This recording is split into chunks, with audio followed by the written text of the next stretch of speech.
Cancer centre and research centre के doctor साहब मौजूद हैं, डॉक्टर मोहम्मद आसिफ यूसुफ, उन्हें मैं खुशामदीद कहूँगी। अस्सलाम वालेकुम डॉक्टर साहब, thank you so much doctor साहब for coming in and you belong to a institute और ट्रस्ट जिसने over the period of time अपनी क्रेडिबिलिटी अपने state of the art system की वजह से नाम बनाया। ये कोई पॉलिटिकल अदारा नहीं है, इसके बैकग्राउंड में कोई पॉलिटिकल नाम नहीं था, लेकिन उसने अपने सिस्टम की वजह से ही दिल बच्चों के दिलों में, बड़ों के दिलों में, लाइक एवरीबडी नोज कि अगर कैंसर का इलाज कराना है तो Shaukat Khanum is the platform. कितना लंबा सफ़र, कितनी मेहनत लगी यहाँ तक आने में, कितने लोगों की मदद इसमें शामिल रही? शुक्रिया जी। शौकत खानम हॉस्पिटल लाहौर के 25 साल मुकम्मल हुए दिसंबर 2019 में, तो 25 साल से हॉस्पिटल लाहौर में चल रहा है और 5 साल हो गए पेशावर के हॉस्पिटल को चलते हुए। ऑब्वियसली उससे 5-6 साल पहले भी ये काम शुरू हुआ था, खान साहब ने जो फंड रेजिंग वगैरह की जी। तो हम हमेशा कहते हैं कि ये पाकिस्तानी कौम ने ही बनाया है ये हॉस्पिटल, उन्हीं की जनरॉसिटी की वजह से ये बना और उन्हीं की जनरॉसिटी, उनको जो ज़कात और अतियात हमें देते हैं उसी की वजह से अभी तक चल रहा है। और आइंदा भी जो हम अब कराची में हम नया हॉस्पिटल बनाने शुरू करने लगे हैं तो वो भी इंशाल्लाह पाकिस्तानी कौम की सपोर्ट से ही बनेगा। ठीक है डॉक्टर साहब, जिस तरह से ऑपरेट करता है, ऑब्वियसली सबको मालूम है कि डोनेशन ज़कात बहुत बड़ा हिस्सा है इसमें, तो ऑब्वियसली इसके लिए जब ट्रीटमेंट के लोग जाते हैं उसके लिए जो जिस तरह से आप सारी स्क्रूटनी करते हैं, फिर वो भी पूरा एक मैकेनाइज सिस्टम है, उसके लिए भी कोई कन्फ्यूजन अब नहीं है, तो आगे क्या प्लान्स हैं इसमें? कोई और मज़ीद मतलब कराची के बाद कोई क्या प्लान है? फिर छोटी छोटी फैसिलिटीज़ जो होती हैं, डायग्नोसिस सेंटर्स होते हैं, वो मज़ीद बढ़ा रहे हैं क्योंकि पाकिस्तान में ये बहुत बड़ा इशू है। जी बहुत अच्छा सवाल आपने पूछा।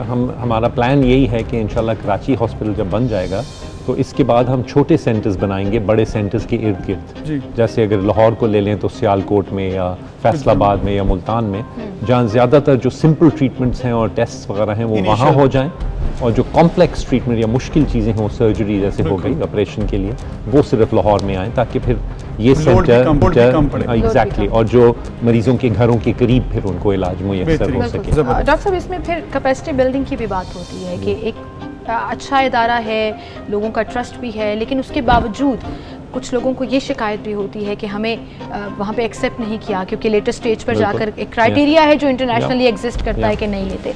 लेकिन अगर कैपेसिटी बिल्डिंग हो जाएगी तो फिर वो पैलिएटिव केयर फैसिलिटी जो है वो भी प्रोवाइड की जा सकती है कि इलाज मुमकिन नहीं है लेकिन उनको उनकी तकलीफ को कम किया जा सके, उसमें भी शौकत खानम रोल प्ले करे। इस बारे में सोचा तो लाहौर में और पेशावर में ऑलरेडी हमारे पास पैलिएटिव केयर स्पेशलिस्ट और नर्सेज हैं और हम पैलिएटिव केयर तो प्रोवाइड करते हैं।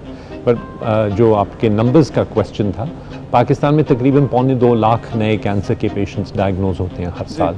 हमारे जो एग्जिस्टिंग 2 हॉस्पिटल्स हैं, हम तकरीबन 10,000 मरीज़ वहाँ ले सकते हैं हर साल, नए पेशेंट्स। उसके अलावा 35,000 के करीब फॉलोअप में भी होते हैं। सो 2 हॉस्पिटल से आप पूरे मुल्क का कैंसर तो नहीं ट्रीट कर सकते, इसीलिए हम कराची में भी बना रहे हैं। और जैसे आप अबू ज़र साहब ने अभी बात की कि हम छोटे सेंटर्स भी इंशाल्लाह बनाएंगे अगले 10 साल में, ताकि ज़्यादा से ज़्यादा लोगों को हम ट्रीट कर सकें। ये एक इशू है पाकिस्तान में, जब जिस तरह से बताया ना कि ऑब्वियसली जब आप सी स्टेज में जाते हैं तो तब आपके लिए मुश्किल हो जाती है। प्रॉब्लम ये है, कैंसर का सबसे बड़ा मसला ये है कि ये एज स्टेज में बहुत कम लोगों को मालूम होता है कि उन्हें कैंसर है, और जब मालूम होता है इट इज़ टू लेट। इसके लिए क्या किया जा रहा है ताकि अवेयरनेस हो लोगों को? अब ब्रेस्ट कैंसर की तो आप बहुत कुछ कर रहे हैं, लेकिन उसके अलावा मेरे ख्याल में अगर इंटेस्टाइन्स का है या कोई और प्रॉब्लम है, उसके लिए लोगों को इतनी अवेयरनेस ही नहीं है, and it is too late when you get to know कि आपको कैंसर है। So I think yes that's right, हमारे यहाँ ज़्यादातर पेशेंट्स लेट स्टेज में प्रेजेंट करते हैं, बट बहुत सारे कैंसर्स ऐसे हैं जो अर्ली स्टेज में पकड़े जाएं तो कम्प्लीटली मुकम्मल इलाज हो सकता है उनका। ब्रेस्ट कैंसर का ही आपने जिक्र किया, तो वो भी अगर अर्ली स्टेज में पकड़ा जाए तो मुकम्मल इलाज के काबिल होता है वो। और ये इसलिए बहुत ज़रूरी है क्योंकि वो सबसे कॉमन कैंसर है पाकिस्तान में, कि ख़वातीन अपनी छाती का हर महीने ख़ुद अपने हाथ से मुआयना करें। अगर कोई गिल्टी महसूस हो तो वो फ़ौरन दिखाएं, शर्माएं मत या डरें मत कि ये पता नहीं क्या निकल आएगा, ये मैं कैसे जाऊँ। ये बहुत ज़रूरी है कि उसको फ़ौरन चेक किया जाए क्योंकि अर्ली स्टेजेस में बिल्कुल इलाज हो सकता है। I think it's all about awareness कि आपको खुद कैच करना है इन साइन एंड सिम्टम्स को, क्योंकि कुछ कैंसर्स में तो इतने वेग साइन एंड सिम्टम्स होते हैं जो किसी और बीमारी को भी इंडिकेट कर सकते हैं। लेकिन यू नो कॉमन जो सिम्टम्स हैं कैंसर के या जिससे सस्पिशन रेज होती है वो है कि आपका वज़न कम हो रहा हो, कोई ख़ास वजह ना हो और वज़न कम हो रहा हो, मुसलसल बुखार रहे, कहीं से भी खून आने लगे खांसी के साथ, पेशाब में, पखाने में, उल्टी में। ये कुछ चीज़ें हैं जो सजेस्ट करती हैं कि कम से कम आप डॉक्टर को दिखाएं ज़रूर। और ये कोरोना के पॉइंट ऑफ व्यू से बहुत ज़रूरी मैं एक बात करूं कि कोरोना अब माशाल्लाह अल्हम्दुलिल्लाह थोड़ा अब कम हो रहा है हमारे मुल्क में, लेकिन उसके डर की वजह से अभी भी मेरे ख्याल से बहुत सारे लोग हॉस्पिटल नहीं जा रहे। Exactly. और वो अपने जो बाकी जो बीमारियां हैं कैंसर के अलावा भी ब्लड प्रेशर, दिल की तकलीफ, शुगर वगैरह, उनका इलाज इग्नोर नहीं करना चाहिए। वो बहुत इंपॉर्टेंट है कि कोरोना ठीक है, आप एहतियात करें, मास्क पहनें, सोशल डिस्टेंसिंग का ख्याल रखें, लेकिन आप हॉस्पिटल या डॉक्टर को ज़रूर दिखाएं अगर आपको कोई सिम्टम्स हैं। इस डर के मारे घर ना बैठे रहें कि कोरोना ना हो जाए। ये हो भी रहा है, साइकोलॉजिकल प्रेशर लेके लोग बाकी बीमारियों को इग्नोर कर रहे हैं, जिसकी वजह से हेल्थ डाउन हो रही है और वो कोरोना से ज़्यादा डेंजरस। एग्जैक्टली, क्योंकि लॉन्ग टर्म कॉन्सिक्वेंसेस उसके बहुत ज़्यादा हैं। खासतौर पे अगर कैंसर का डायग्नोसिस डिले हो जाए तो हमारे हॉस्पिटल्स खुले हैं। इतना डर के आपको लग रहा है कि लोगों ने रूटीन के इलाज भी कराना छोड़ दिया और ये नहीं सही है। हम हमारे वॉक इन क्लिनिक्स में भी मरीज कम आ रहे हैं, हम उतने ही ले रहे हैं फिर भी, क्योंकि हमने क्राइटेरिया रिलैक्स कर दिए हैं, तो हम उतने ही इंशाल्लाह मरीजों का इलाज करेंगे इस साल। लेकिन लोग जनरली कम आ रहे हैं। एक नेचुरल बात है, लोग थोड़ा डर भी गए कि हॉस्पिटल में बिला वजह नहीं जाना जब तक कोई मसला ज़्यादा ना हो। डॉक्टर साहब, कोरोना की आपने बात की, ओवरऑल जो फैसिलिटी दी आपने कोरोना के लिए, मैंने विजिट भी किया था टेस्ट करवाने के लिए जब गए PCR का, तो मैंने ये देखा कि वहाँ पर जो हॉस्पिटल के अंदर एडमिटेड लोग हैं उनको तो फ्री किया जा रहा था इलाज सब कोरोना का। ओवरऑल कैसे मैनेज किया, क्योंकि बहुत ज़्यादा लोड था, एकदम बहुत ज़्यादा प्रेशर आ गया कोरोना के हवाले से। और हमें ख़ास तौर पे ये फिक्र थी कि हमारे कैंसर के जो मरीज़ हैं वो ना मुतासिर हुए इससे, क्योंकि उनकी क़ुव्वत मदाफ़त भी कम होती है, उनमें बहुत ज़्यादा रिस्क था। तो उसके लिए हमने अपना ICU भी बढ़ाया, एक नया कोविड आइसोलेशन वार्ड बनाया। एक हमने सबसे इम्पॉर्टेंट जो स्टेप किया कि पूरे सारे स्टाफ और जितने मरीज़ आ रहे हैं हॉस्पिटल में, उनके लिए हमने एक कैंप बनाया हॉस्पिटल के कार पार्क में, कि सब पहले वहाँ जाएं, उनकी स्क्रीनिंग हो और उसके बाद वो हॉस्पिटल जाएं, ताकि अगर खुदा न खास्ता कोरोना के सिम्टम्स हैं तो उनको बाकियों से अलग रखा जाए। सो इसकी वजह से हम काफ़ी ज़्यादा, हमें जो कैंसर के पेशेंट्स में कोविड हुआ और काफ़ी को हुआ, हम उनके साथ भी उनकी भी ट्रीटमेंट जारी रख सके और कैंसर का भी इलाज साथ साथ जारी रखे। कैंसर का इलाज बिल्कुल भी मुतासिर नहीं हुआ इसकी वजह से। डॉक्टर साहब, कोविड-19 का जो टेस्ट है वो इटसेल्फ बहुत एक्सपेंसिव भी है, तो जो लोग तो अफोर्ड कर सकते हैं वो करा लेते हैं, लेकिन क्या ऐसी कैंपिंग भी की शौकत खानों ने जहाँ पर गरीबों के लिए मुफ्त जी बिल्कुल, शुरू के कोई 2 या 2.5 महीने हमने जो भी आ रहे थे पेशेंट, चाहे वो शौकत खानम के हों या ना हों, वो टोटली हमने फ्री किए। अच्छा। उसके अलावा जब पंजाब गवर्नमेंट की शुरू में अभी टेस्टिंग फैसिलिटीज इतनी ज़्यादा नहीं थी, तो वो हमें सैंपल और किट भेज रहे थे, तो वो हम वो भी फ्री कर रहे थे। यस डॉक्टर साहब, ओवरऑल देखा जाए तो ऑब्वियसली जो आपके हॉस्पिटल का सिस्टम चलता है वो ज़कात, डोनेशंस, इसकी वजह से कोरोना की वजह से कोई इसमें मसला तो नहीं हुआ, ओवरऑल ठीक रहा है? ग्राफ कम तो नहीं हुआ? सो हमें इसकी भी बहुत फिक्र थी, क्योंकि ऑब्वियसली इकोनॉमी के ऊपर भी इफेक्ट हुआ है, तो हमें काफ़ी फिक्र थी कि ज़कात और डोनेशंस कम होंगी। अल्हम्दुलिल्लाह तकरीबन उतनी ही हुई हैं जितना हमारा बजट था, थोड़ा सा कम है, लेकिन वो इतना ज़्यादा सिग्निफिकेंट नहीं है। मैनेजेबल है, बिल्कुल सही। अब बड़ी ईद आ रही है और इसमें जहाँ पर आप लोगों से रिक्वेस्ट करते हैं कि हमें सपोर्ट का सिलसिला जारी रखें, क्योंकि कुर्बानी की खालें, वो तो मैं तो बचपन से ही सुनते आ रही हूँ कि कुर्बानी की खानें शौकत खानम के लिए, और मतलब मुझे याद है कि घर में भी हम कह रहे होते थे, अच्छा ये शौकत खानम वाले आएंगे ना, या उनके कैंप पे जाकर देखा, इस तरह का एक कॉन्सेप्ट, अवेयरनेस बचपन से ही सबके दिनों में है।